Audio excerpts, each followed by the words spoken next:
So, Milo Winter has kind of a PR problem. He's lost a lot of his audience's goodwill, and I think for pretty valid reasons.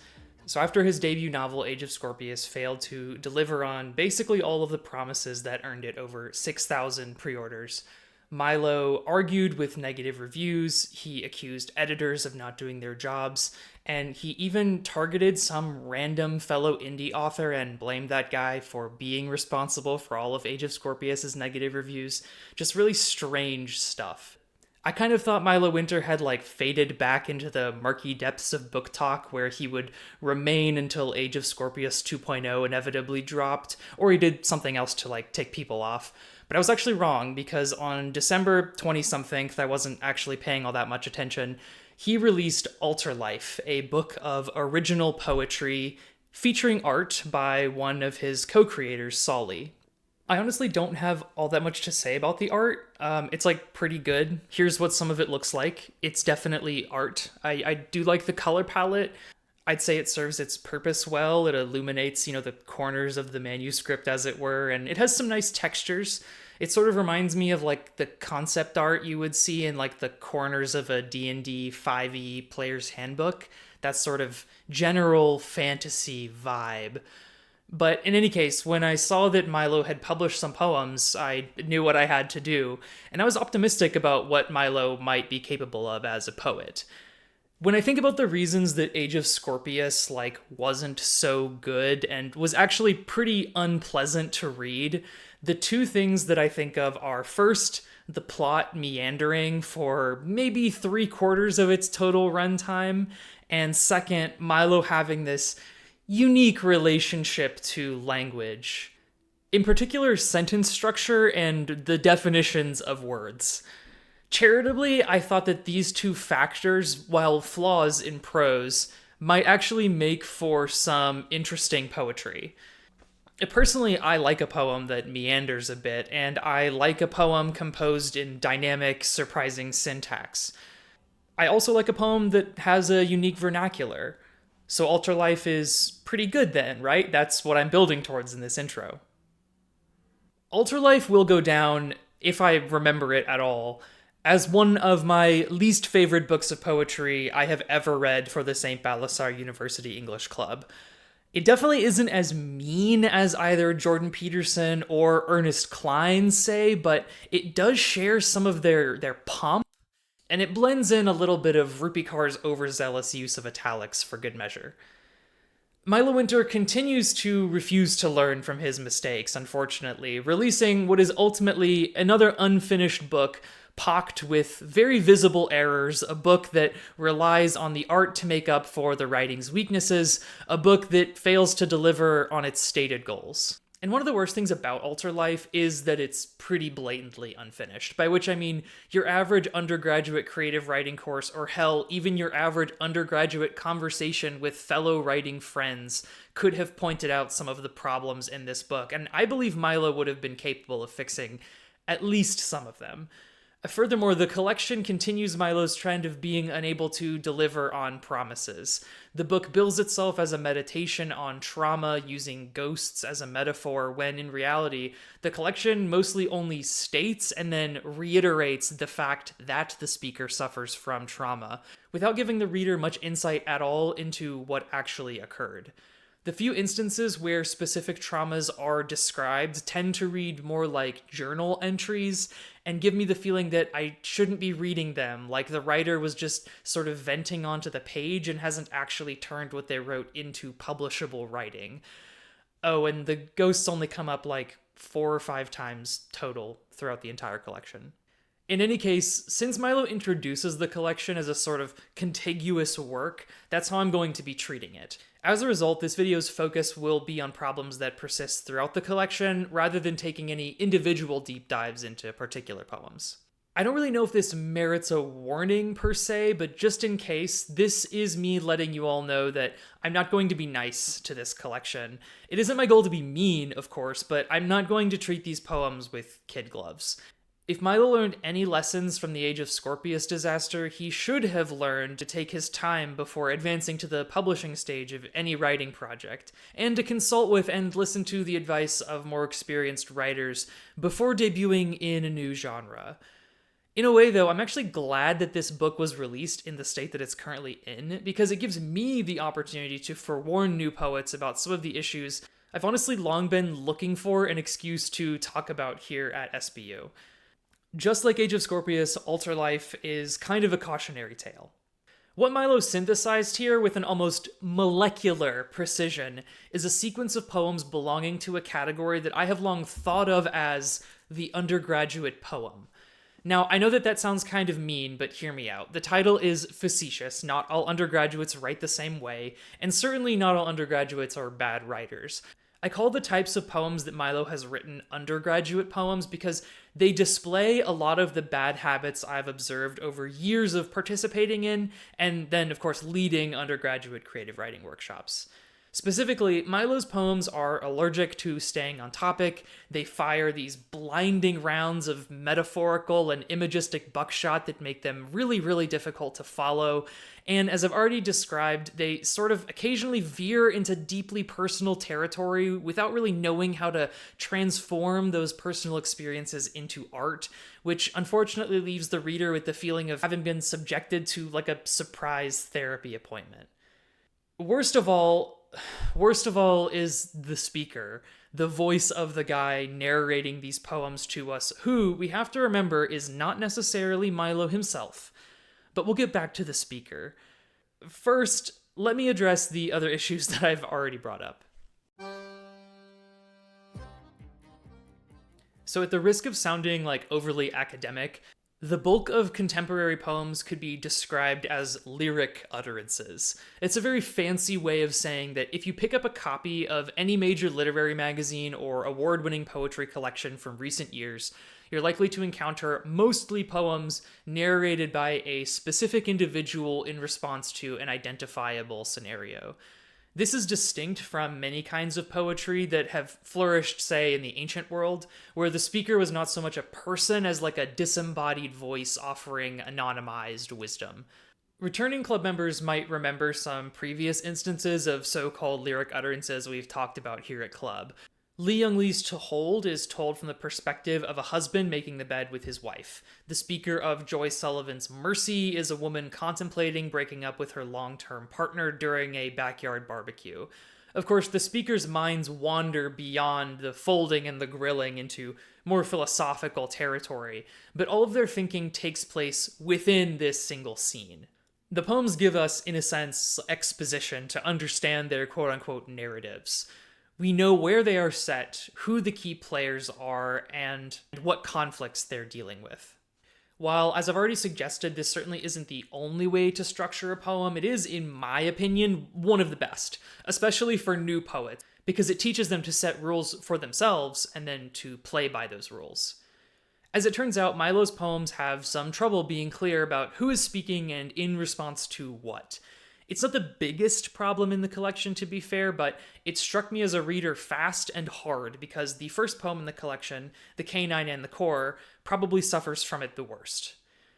The poem begins in the midst of a wildfire where the speaker, who appears to be a wolf that may also be itself made of fire, is being pursued and persecuted in some kind of nebulous way. I already have questions, but then in the second stanza, the speaker pauses to ponder a particular tree before fleeing from the fire again. We end with this long stanza.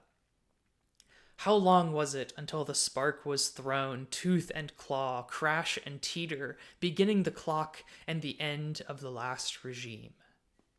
Don't ask me why the final word is technically placed in its own stanza and italicized. I guess Milo had been reading some rupi kaur or something.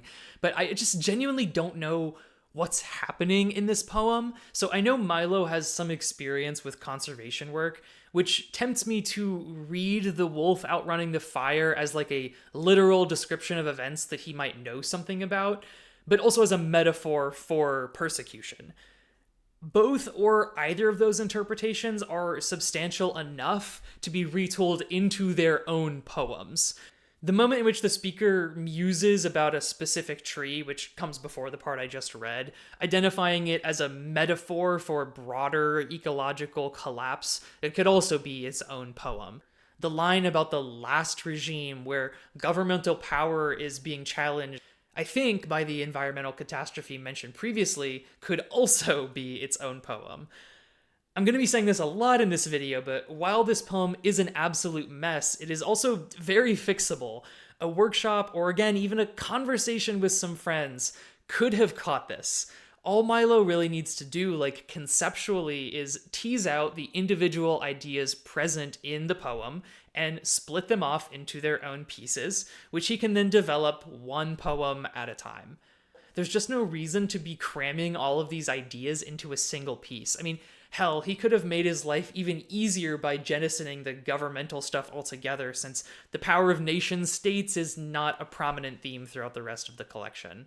Here are two more shorter examples of places where Milo's poems have some trouble staying on topic.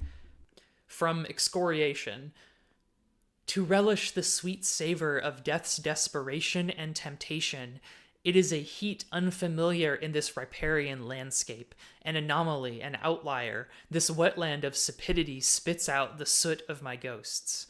Again, I just have no idea what is going on here.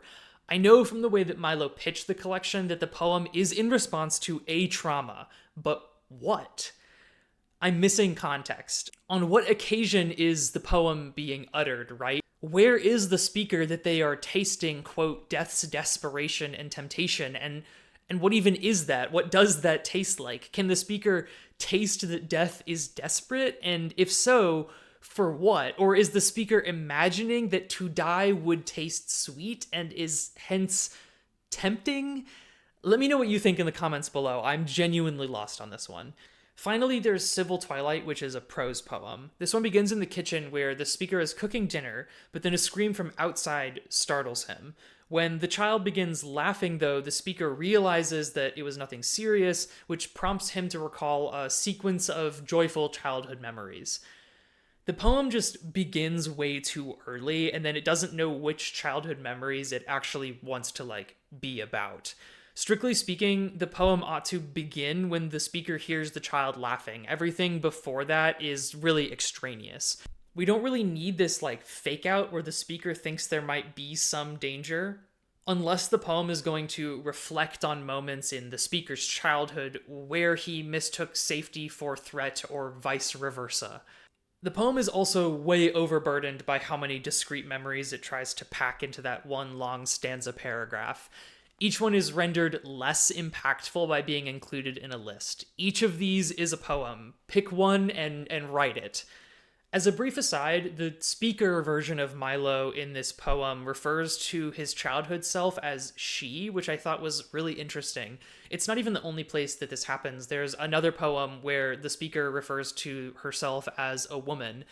Now, I'm certainly not here to legislate anyone's gender identity. I only point this out because in my own anecdotal experience, the binary trans people in my life don't tend to refer to pre-transition versions of themselves using the pronouns they were assigned at birth. This leads me to think that Milo may have a unique relationship to gender, and I would encourage him to explore that further in his work.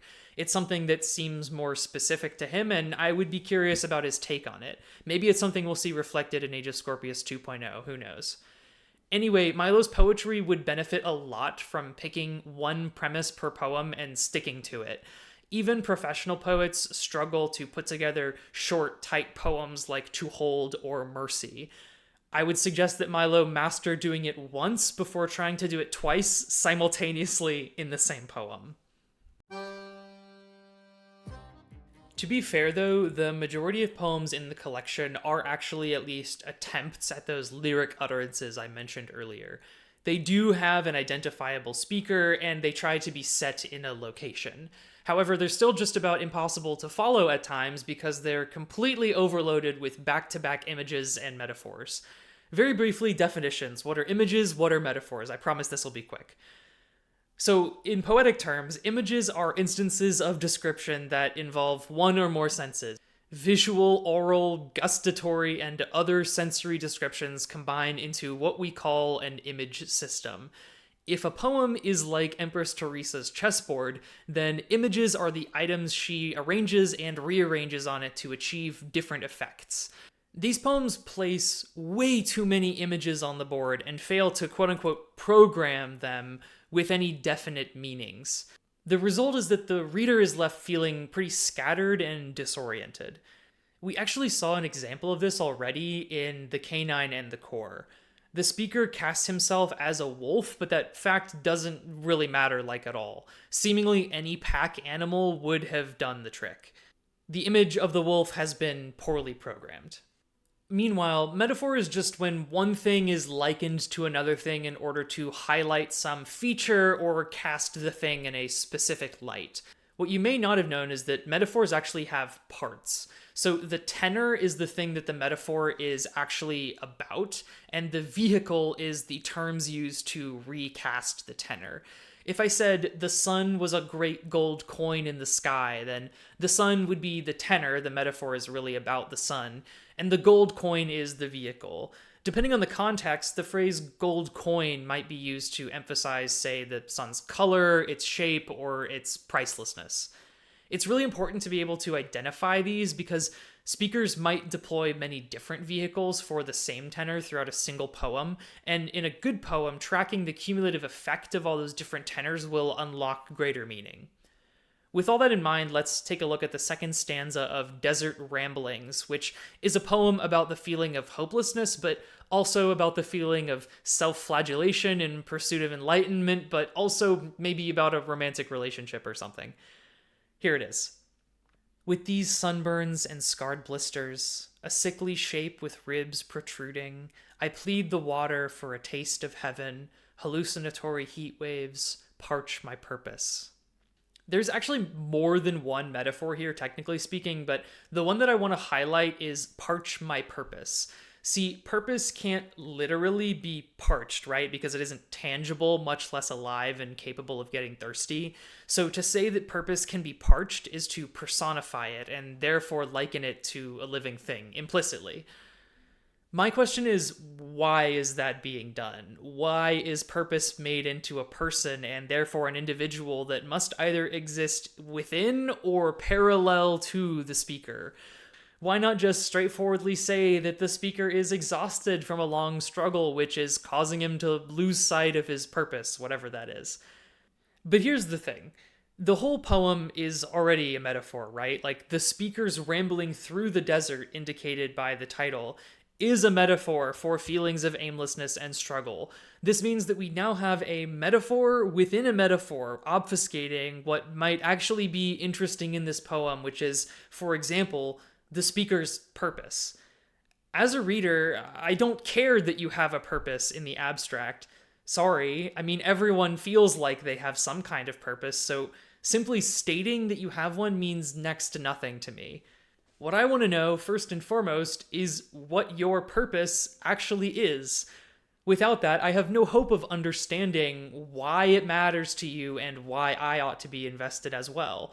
Finally, I just have to ask, why are the heat waves mentioned in the fourth line hallucinatory? Does this mean that the purpose isn't actually parched, it's all a hallucination? Or is purpose only being placeboed into thinking that it's parched when really it isn't? Or is hallucinatory just referring to the shimmering, irreal quality of heat waves? There's just so many compounding layers of completely unproductive ambiguity, and it really makes my eyes just slide right off the poem. These poems really do feel greasy and rubbery to me. They're repellent in the way that they begin to absorb and then deflect any attempt to engage with them on a deeper level. Another poem, metaphorical in its entirety, is Stratification, which is about something to do with being defensive and learning to open up, maybe. See, I think it's kind of a problem that it isn't even clear what the tenor of these long vehicles are, but I digress. We'll just walk through this poem together. Here we go. Stratification. Umbos ward against haste, finger-pricking brood, guarded from foreign touch, Okay, so in the first line, umbos are like the pointy parts of pine cones, right? So they're spiky and they would prevent a hypothetical picker from like hastily picking them. Then line 2, finger pricking brood, reiterates line 1, and then line 3, guarded from foreign touch, reiterates line 2. So a reiteration of line 1, really. We'll continue. Ill with the force of souls, hungry, crossed out, addicted to her majesty's fortitude.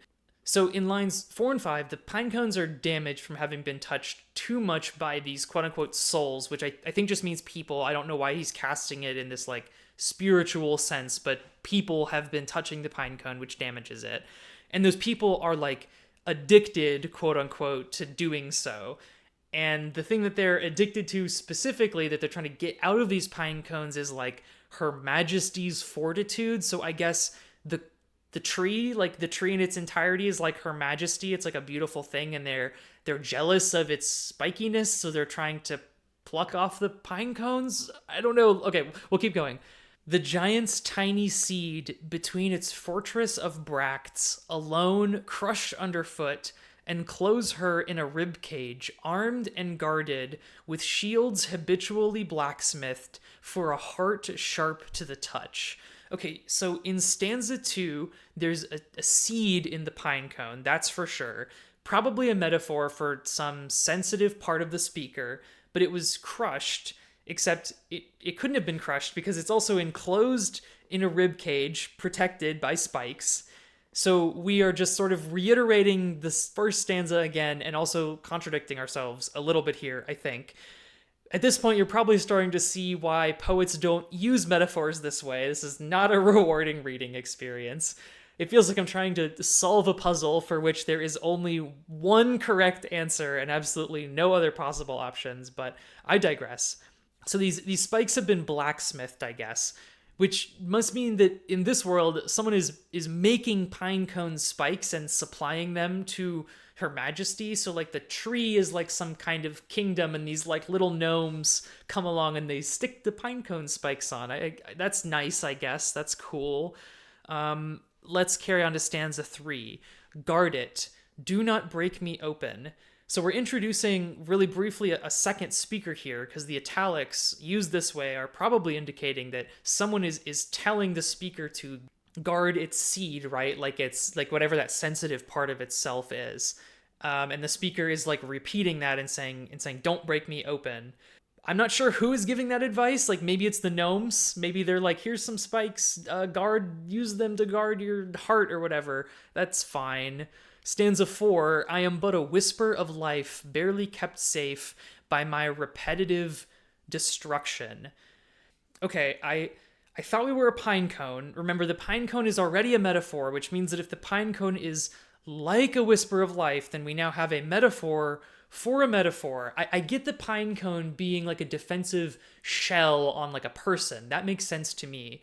But I do not get the way in which a pine cone is like a whisper of life. If anything, like a pine cone feels like a very solid symbol, and a whisper feels totally ethereal. These are like horribly, horribly mismatched. Let's just close it out with stanzas 5 and 6 since they're kind of attached. With the delicate and deciduous, a little more and a little less evergreen, the spin of time's cycle will crack the cone. It begins. Rebirth must be serotinous. Okay, so rebirth or like personal reinvention can only happen in response to some kind of environmental trigger. That's what serotinous means. I actually had to look that one up. But so what? We came all this way just for you to tell me a science fact that pine cones are serotinous, and to suggest in extremely, extremely abstract terms that you can't or won't stop being a defensive person until something completely outside of your control makes you. It's kind of fucking weak, man. I don't know what to say. On top of everything else, it makes me feel like the speaker is like a flake. Speaking of which, in Poetry as Persuasion, Pulitzer Prize winning poet Carl Dennis argues that poems are essentially rhetoric. That is, they attempt to convince the reader of something. Now, you might be thinking that poetry being poetry, it probably primarily uses pathos or emotions to win its readers over. I mean, can you think of a more emotional genre of writing than poetry? I can't. But Dennis contends that it isn't pathos or even logos that makes a poetic argument strong. Rather, it's ethos, or the relationship between the reader and the personality of the speaker that convinces readers. Dennis writes, "What matters most is the constructed voice, the quote, personality that adopts a particular perspective and invites the reader to engage with it." In other words, a lot of people are just going to choose to disengage from a speaker if they don't like them. Like meeting someone new, the vibe check isn't a rational process, it just kind of happens. Having read some of Milo's poetry with me already, you're probably already getting a sense of where this section is going. A lot of beginner poets have a very understandable tendency to try to sound authoritative in their poetry. Having read, I don't know, like T.S. Eliot or Shakespeare or whatever in high school, they adopt this voice that sounds, to them, maybe grand, formal, official. Usually this is a good or at least a neutral sign. It indicates that they are taking poetry seriously and that they want their work to be taken seriously in turn.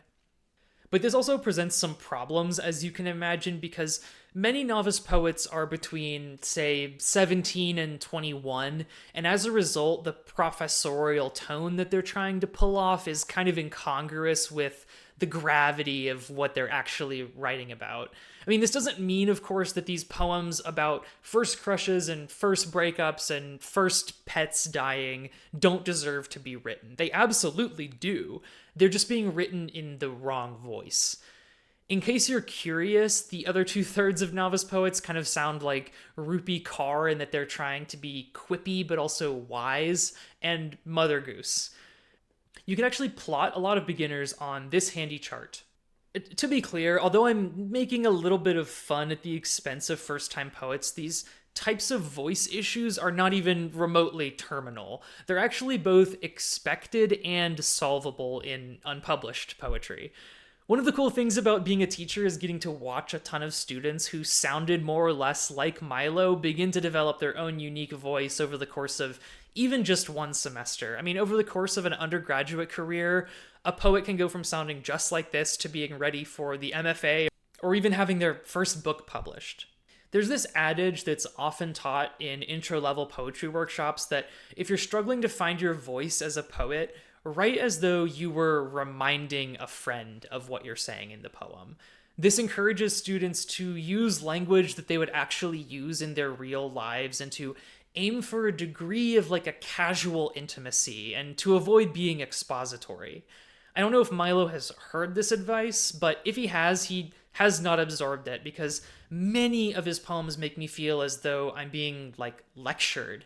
And that feeling pairs really poorly with the caliber of the writing and the relative simplicity of what's being described.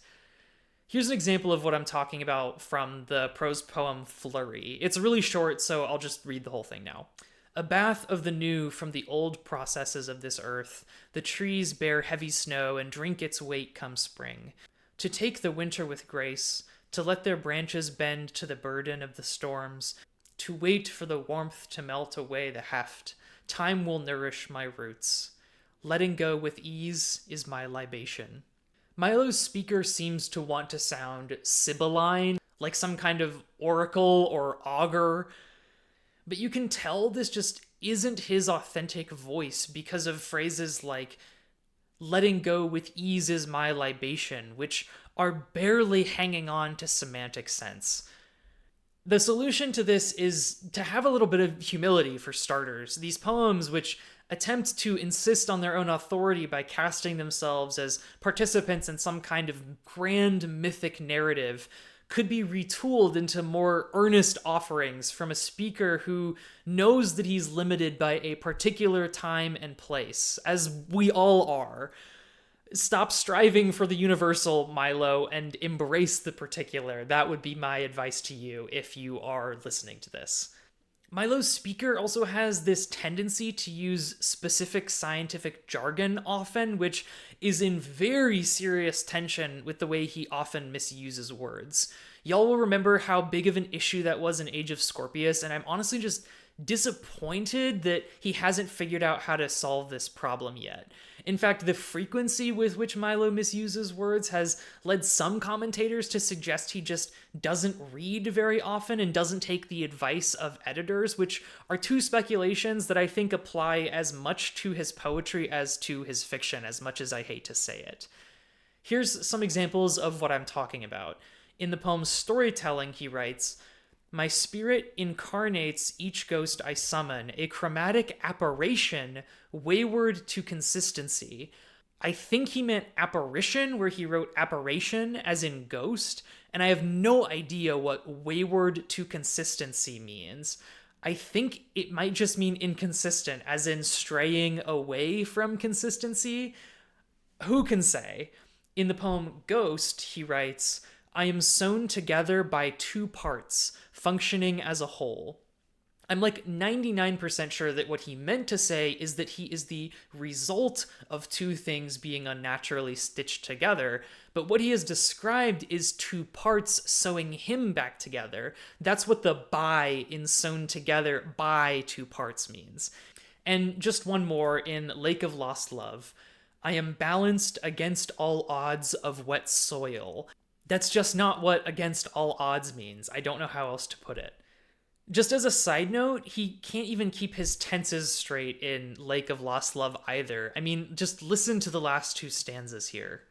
"I slid and tumbled down through the woods, brushing against the devil's club, gathering moss and thorns. I am balanced against all odds of wet soil. I was rushing to therapy, collecting parts of the earth on my sleeve, washing myself with the rain who promised a whisper of healing. I ran from the old growth." I mean, I know it's like some parts of this poem are dream or hallucination or illusion or something, and so some of it's happening in the past, some of it's happening in the present, and some of it's maybe even happening in the future, but it's just impossible to tell which is which. And this is not a poem in which that is the point. It would be very possible to write a poem where the speaker being detached from linear time is like the whole thing, but this is not that. It could be though, Milo, if you're listening, you could write that poem, up to you. This is all indicative of something else that Carl Dennis argues in Poetry as Persuasion, which is this. "My assertion that the persuasiveness of a poem depends on the presence of a definite speaker with a sharply defined point of view is not intended to imply that the most confident-sounding speaker is always the most persuasive. Many readers today feel more at home with the speaker's doubts than with his assurances, and are put off by any suggestion of smugness or swagger. We want our poetic voices to show us that they don't claim to know all things, that they realize that all efforts to tell the truth are more likely to be expressions of the particular needs of the truth seeker than revelations of the real nature of the world." Simply, writing a very self-serious speaker is a big risk, because if it turns out that he's just posturing, then he'll look twice as foolish as he might have if he had just been a fool.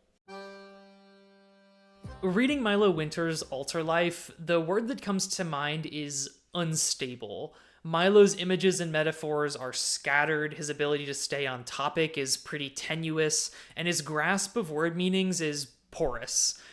And most of all, his speaker comes across as kind of a phony. I mean, this probably shouldn't be surprising given what we know about the history of his online persona. While he initially gained a following using a sort of a cozy, witchy aesthetic, he went all Silicon Valley as soon as he had established and then had to defend his so-called six-figure business. More recently, we had this unexpected pivot from author of sapphic YA romantasy to very serious personal essayist with the release of his piece High Disturbance, which I'm not going to talk about here, but you can find on the World Guardian website if you're curious. Of course, this isn't to say Milo shouldn't experiment with his writerly voice or his online presence, or that he should never write in any genres except for the ones he's already written in.